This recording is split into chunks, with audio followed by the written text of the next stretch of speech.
Okay, welcome back. My favorite part of the show is always tasting. Tasting. Whether it's food or spirits. So. All right, now I'm going to give you this. I don't know what it is. You're going to calm down about this. No, I'm kidding. This one is the Jose Cuervo Platino. It's one of the highest rated spirits that there are out there. I was going to say don't tell me and I would guess which one it was. Well, we're going to get there, but we're going to... Actually, you know what? Why don't you decide? How do you want to go? Do you want to go from the Anejos to the Blancos, or the Blancos up to the Anejos? Which one will pollute my palate the worst? Wait till I say that in the next segment. Let's see here. You'll be fine either way. All right, so it won't... It won't affect. All right. You'll understand what's going on. All right, so I'm just sipping it? No. No. This is where it gets good. Okay. All right. First off, you have to understand that your brain is hemisphered. You get your left and your right. That's true. All right. Now, you get different senses from your left and your right nostril. So what you're going to do is you're going to take... What's your dominant hand?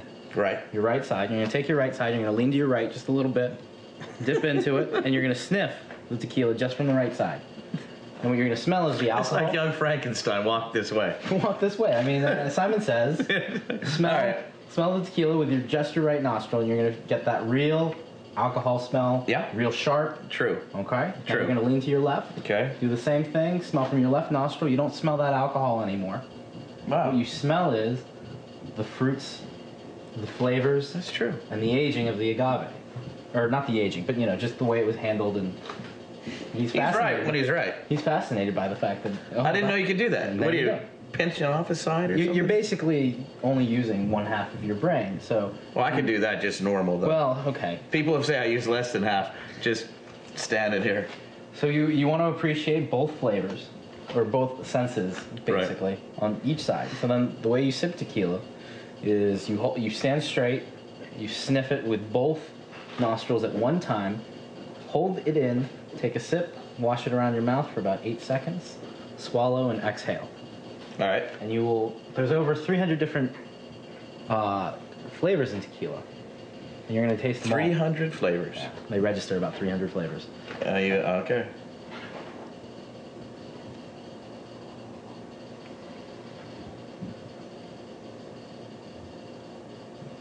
And then exhale through your mouth. I got about 150 that time. Far better than shooting? Yeah. Yeah, you're tasting it all. Now, what you're gonna notice here is this is the Reposado, Sauza Hornitos. Excellent for making margaritas. Actually, I consider these two excellent for making margaritas. But with this one, you're gonna be a little bit milder, a little bit more smoky when you smell them. All right, so we do the same thing? You can do the same thing. Or you can just go straight to the first one, and you're gonna notice the difference. It's gonna be smoother. You're gonna still have the harsh sting. But you're gonna absorb some of that wood flavor that's there.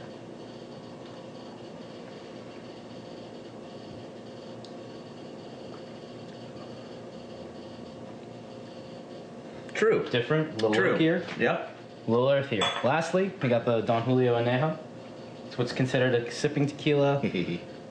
This one, much darker, much smoother. You're not gonna taste the agave plant so much. Which... It smells different, too. That's a preference. Oh, yeah, no, they all smell completely different. So what you're going to do is you're going to do the exact same thing. Pass it. Like I said.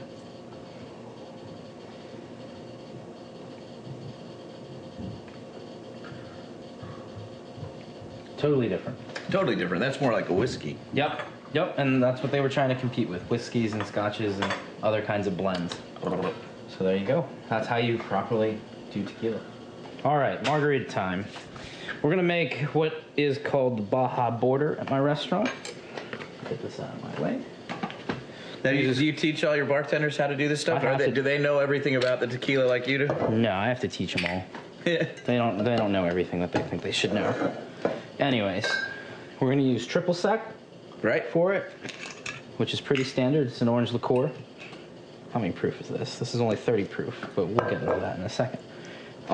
You pour just a tad bit more, 1 second more count of tequila than you do triple sec. Okay.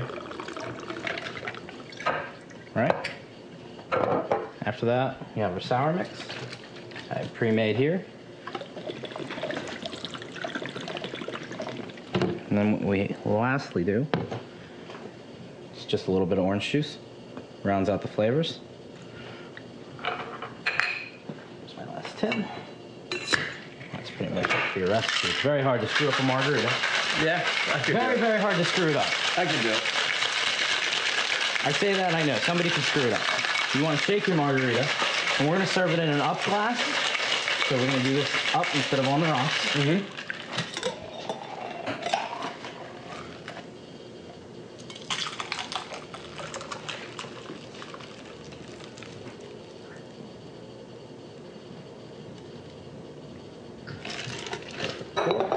There you go.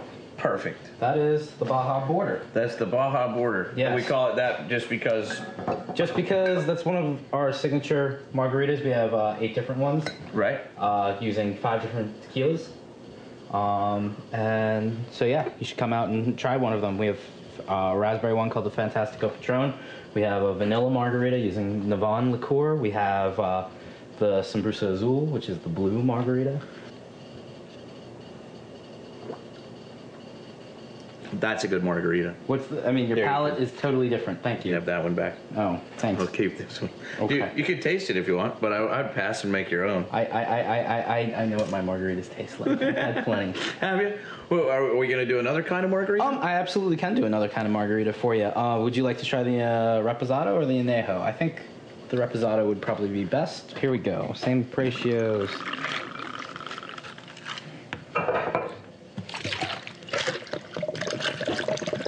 Fill the rest up with sour.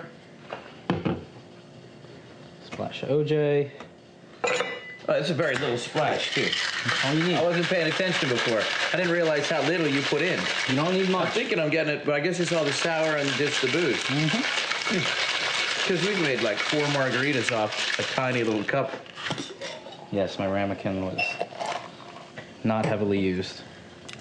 Anyways, we wanted to talk about the difference between mezcal, which has the scorpion, or the worm, and the difference, and tequila.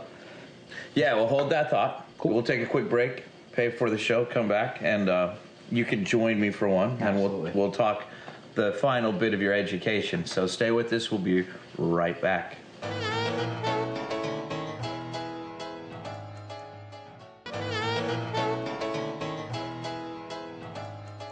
Okay, welcome back.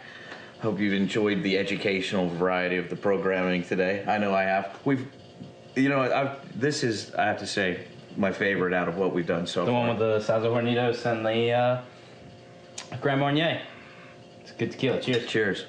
Now, give us a quick, we got to wrap it up kind of, but what's this whole thing about the mezcal that I've been... Mezcal uses 13 different 13 different agave plants.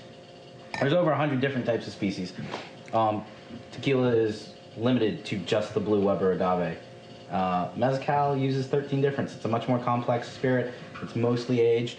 And they're the ones with the worms and the scorpions in the bottom. So are they better or worse? Or are they even similar? Can you even judge them together? It's a more complex spirit. I've already tackled tequila.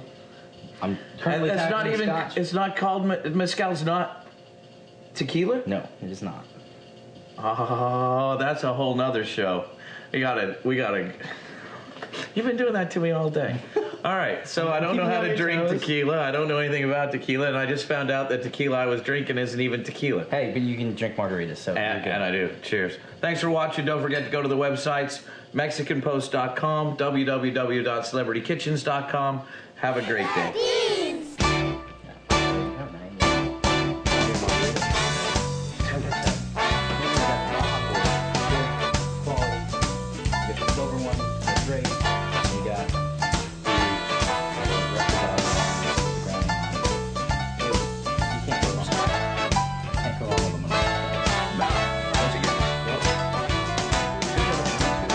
When I was young, my mama used to